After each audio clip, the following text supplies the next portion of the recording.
Every single thing that you say on the phone is recorded. I know that, so why would I be on it threatening people? We'll find out. I think that you are continuing to threat to the public, even while being in jail. I don't want you to say anything. That's okay. We're going to find out because I'm going to have them pull all the records, pull all the phone calls, and we'll listen to everything. Okay, but I can't call nobody. Literally nobody. So what? There's no TV in my tank. There's no nothing. What am I supposed to do? Come on, it's time to go play Fortnite. Let's go. Come on. Huh? Come on, man. I'm itching to go. Whatever happened with Mr. Wiggins? Mr. Wiggins has some bond conditions to not speak to a complaining witness in an ag assault with a deadly weapon and an ag assault family member. He then went to jail and called her twice and her mom. I mean, what more can we do? Really? Take the phone away. Oh, yeah, that's a good point. We'll do it now. He also called not only under his own name, but he also called under 3 other inmates' names. And here comes the judge. And this is where the tone changes completely. What started as a routine hearing just became a courtroom reality check. The defendant may think this is about phone calls, but the court sees a pattern of defiance. Have you noticed how quickly small violations can snowball into much bigger legal problems? How's jail?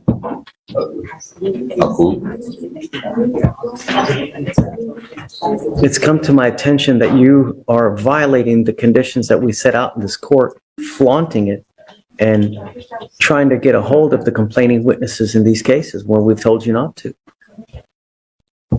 Go ahead. Yes, Judge. The deputy called me this morning and said that the defendant has called the complaining witness twice and the mother of the complaining witness as well. The deputy told me that while listening to these phone calls, he heard the defendant say things, says, "This is how you take care of things," and that everybody violates their bond conditions and talks to the complainants in these cases. He also heard the defendant make statements saying that he was going to continue to violate bond, and once he gets out, he was going to hire an attorney, but he had previously learned that the defendant was indigent, and so he took this to mean that the defendant was going to commit other criminal acts to get money to hire an attorney. Can you please notify the other courts as well that are so that they know as well? Yes, Judge. I just sent a full email to the felony prosecutor in case the deputy hadn't already alerted her. I just went ahead and did it. The deputy, again, is getting the transcripts for these calls, and that the defendant has been using 3 separate inmates' spin codes. That would be Jermaine Brown, Mark Diaz, and Dennis Compton. Your privileges are hereby revoked. You are not allowed to use a jail phone at all from now on. Do you understand? I think that you are continuing to threat to the public even while being in jail. So your privileges to use the phones at all are hereby revoked. Judge, I just, again. She just told you. Not even. Please stop. So. And I just want to read. Please go ahead. He's not. This is a rare move, and it tells you exactly how seriously the court is taking this. Revoking jail phone privileges isn't normal. It's what happens when a judge believes someone is actively weaponizing access. At this point, this isn't just discipline. It's containment. Would you have made the same call? You are taking away his ability to communicate with his family. But he's making additional threats, allegedly, you know? Okay, we're going to get the records, but until I know that you're not a threat, I mean... He's typing everything. Every single thing that you say on the phone is recorded. I know that, so why would I be on it threatening people? We'll find out. Because I'm going to ask you, could you mind please pulling all the records, getting all the phone calls, and we'll play them out here in court. And we'll see. And if it's not, then I will gladly give you your phone privileges back. But there have deputies that have pinpointed you, allegedly, you and using other people's spin numbers to make phone calls, to make continuing threats, and to further criminality if and when you get out. I don't want you to say anything. That's okay. We're going to find out because I'm going to have them pull all the records, pull all the phone calls, and we'll listen to everything. Judge, I will also say that the defendant told the complaining witness, this is about the ag assault involving the firearm, that when she got shot, the defendant said that's what happens when you hang out with gangsters. So pull all that stuff, and all that stuff gets,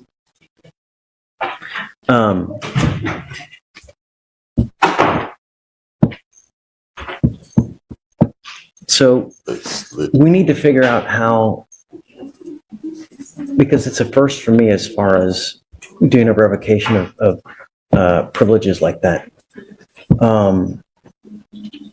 As far as revoking phone privileges for inmates, As far as I know, it has to be through the court order.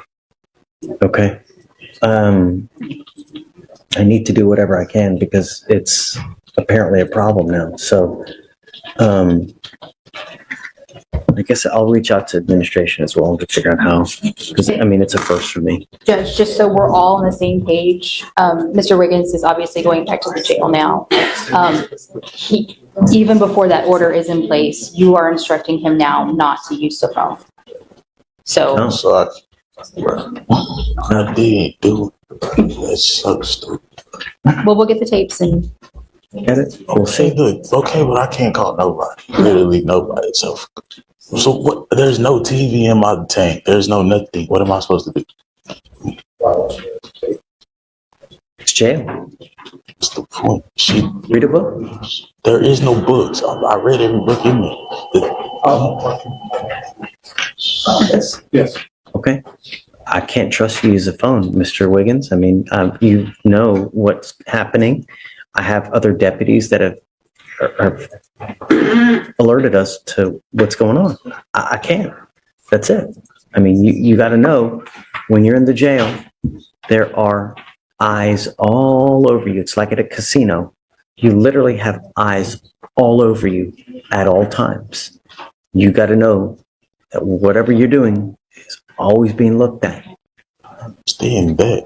That's why I wasn't threatening nobody. I didn't say he's anything. typing everything you're saying. Asking them I to pull it. understand. He's talking about I'm doing illegal things when I get out to hire a lawyer and all these other things. That's stupid. I never said anything about it. Anything illegal. That's what I did. Is mom's here? Mom's here. Hi, Mom. You're not happy. I told you, I don't want you using. And it's now, as of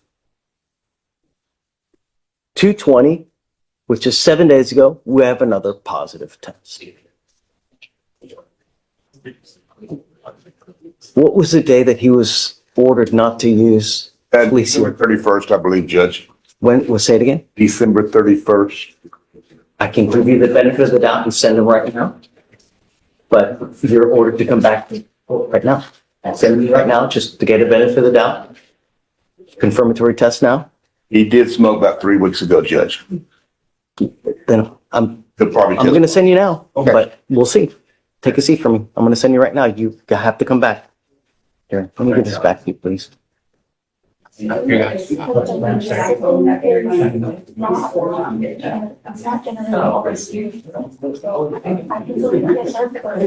Mr. Harris.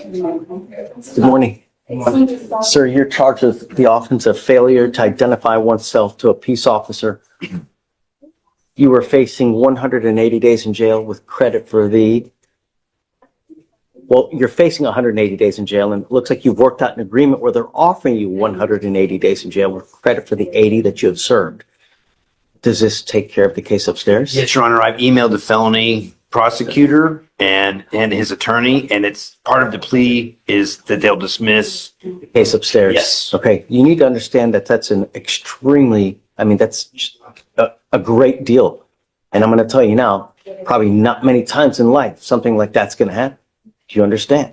Yes, sir. Anytime you avoid a felony, it's a win. But if it continues, you give up a lot of rights by entering into this agreement. You give up the right to a trial, right to compel witnesses to testify on behalf, confront and cross-examine your accusers. If you're not a citizen, there are possible immigration consequences. You can be deported, excluded from the country, denied naturalization, You give up the right to appeal. Once you plead guilty, it will go on your record. It's going to be there for the rest of your life.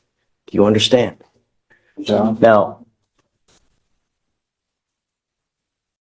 you need to also understand that they can use this to enhance your punishment. From now on, you will be facing a minimum of 90 days in jail for any new cases that you pick up. Do you understand?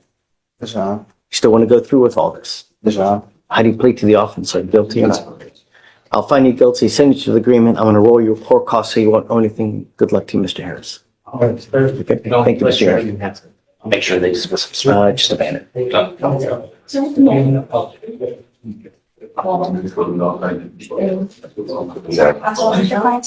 Jonathan Payton. He is back home with his mom and back in high school at Sterling. Wonderful. That's the way to go. Yes. What's that? Mom here? Is your mom here? No, she's at work, but my uncle's here.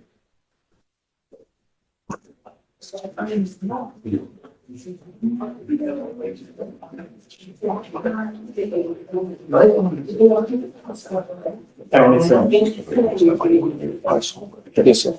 Yeah, we're actually, you were very lucky to get out of jail with the type of charges that you have now, Mr. Payton. And I'm going to tell you now, I will do everything in my power to protect the public at all costs. You understand? Yes, sir. You have two very, very serious charges. Do you know what bond conditions they put up there, Mr. Bradshaw? I don't believe they've added the bond conditions yet because he just bonded out last night. They didn't. What's the name again? For Payton. Payton? Yeah. Yes. One second. Dude, you have but one life. When you start racking up convictions, what do you think happens? It's hard enough as it is, a young black man in society now. When you start racking convictions, it only makes life more difficult, man. Really. So are there co-defendants in the ag robs upstairs? State, are there co-defendants in the cases upstairs? Yes, Your Honor. Okay. Are two different co-defendants. Mr. Payton, this is what we're going to do. I'm now going to put an ankle monitor on you, and I don't want you out in the middle of the night. You are ordered to stay in school, and you're ordered not to consume alcohol or illegal drugs. And I'm telling you now, I'm going to test you. If I find that you're smoking weed, it's not going to go well for you. Yes, sir. Do you understand? Yes, sir. I'm going to test you in 3 to 4 weeks. If I find that you test positive, it's just not going to go well for you. Yes, sir. You need to get into school, stay in school. So, likewise, I'm bringing you back in 3 weeks, and I want to see that you've actually enrolled into high school. Yes, sir. Do you understand? Yes, sir. Are you actively enrolled now? No, sir. Then that's got to happen Yes, sir. today.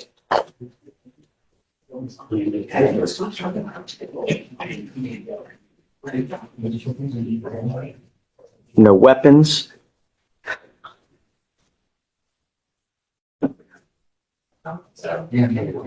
Curfew of 9 p.m. to 6 a.m.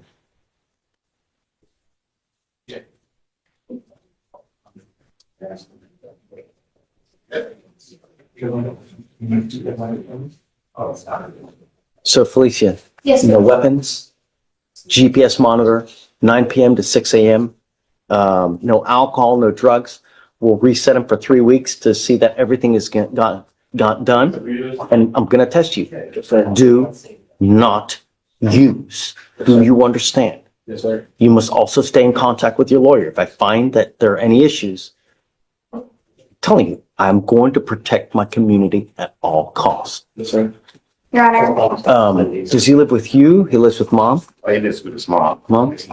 Okay. So any issues, just let me know. I want to try to keep him on the straight arrows as much as I can. You know, I will try to do everything in my power.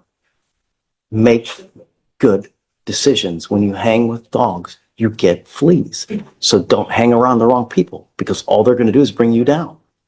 Do you understand? Yes, sir. All right. Good luck, Mr. Payton. See you in 3 weeks. Yes, sir. And, Okay, do you mind bringing her? sure, Ms. Paul. It's an assault case, Judge, and she does live in Belleville, Texas. It's a case from 2022. Belleville? Belleville. Good morning, Ms. Paul. Hello. Ma'am, you were charged with assault. You are facing up to a year in jail and or a $4,000 fine. We're going to do probable cause. You have the right to remain silent. Anything you say can or will be used against you. You have the right to have an attorney present. If you cannot afford one will be appointed to you. Okay. Yes, Your Honor. On September 29th, 2022, the complainant was at a bar when the defendant approached her, yelling obscenities at her. The defendant then pulled the complainant's hair and spun her around with both hands, and the complainant felt pain and discomfort. So they're at a bar drinking? They're strangers, Your Honor. Ms. Paul, I'm ordering you as a condition of your bond not to consume alcohol or illegal drugs. I'm going to randomly test you. If I find that you're using, I will revoke your bond, put you in jail. Do you understand? I'm also ordering you as a condition of your bond not to go back to the bar in question and not to have any contact with the complaining witness in this case. Yes, sir. These are your bond conditions. If you violate them or if you pick up a new case, a warrant for your arrest will be issued. You will go into custody. No more PR bonds. Do you understand? Yes, sir. We've given you a lawyer. It is your responsibility to stand for Mr. Pruitt and tell you if and when you have to come back to court. If he tells me that you're gone and AWOL, he can't get a hold of you, we will issue a warrant. Do you understand? Judge, could I get the calls number when you get a chance? You ready? 445-248. 2445. 248. Thank you. You are also not to be in possession of any weapons as well, ma'am. Now, your lawyer tells you that you live in Belleville. Yes, sir. How far is that from here?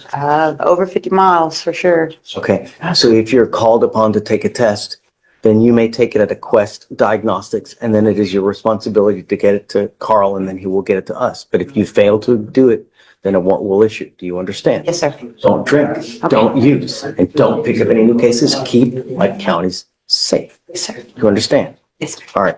I'll have you sign a reset with Victoria, then we'll have you get with Felicia for your bond conditions, then you're free to go. Thank you. Thank you, Judge. This way. Good morning, Ms. Taylor. How's jail? Well, when you have court dates and you miss court dates, this is what happens. They issue warrants, and if you're popped out of state, the process takes so much longer than it's just, as you can see. So it's come to my attention that you are wanted out of Louisiana, specifically the parish of St. Tammany, for failure to appear on a DWI first.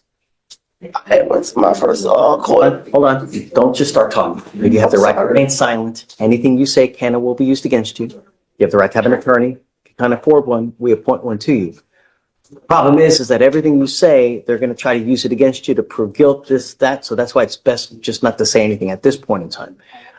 We're out here now. The reason that you're out here now is because your lawyer wants me to set you a bond. I don't know. I gauge these things on a number of things. Number one, most importantly, are you a danger to my community? Number two, if we give you a bond, are you going to go back? Because that's really what we want. We want you to go back to take care of the case. If we set you a bond, we give you 2 weeks from the date of your release to go turn yourself in back to that jurisdiction. And if you do it, this fugitive case against you gets dismissed. If you fail to go turn yourself in, we will revoke that bond, set it at 0, and issue a nationwide warrant for your arrest. And we're going to get you. This time, we will hold you here until Louisiana comes and gets you. Do you understand? Yes, sir. Okay, so please. Now watch the contrast. After all that chaos, this case becomes a lesson in judicial discretion. The judge isn't just deciding a number. He's measuring trust, accountability, and risk in real time. One defendant lost every ounce of trust. This one is being handed exactly one chance. What would you do with it? Tell me about her state. Your Honor, other than what you have advised Ms. Taylor, other than the date of issuance of the warrant, which was April 22nd, 2024, she does not have criminal history that I can tell. That's pretty much all I have on her, Your Honor. You know if she knew or actively evaded? I don't. Because it's nearly a year old. Correct. I don't have any information that she did actively evade the law, Your Honor. So could be like a 2B? Could be. Your Honor, is a failure to appear yourself.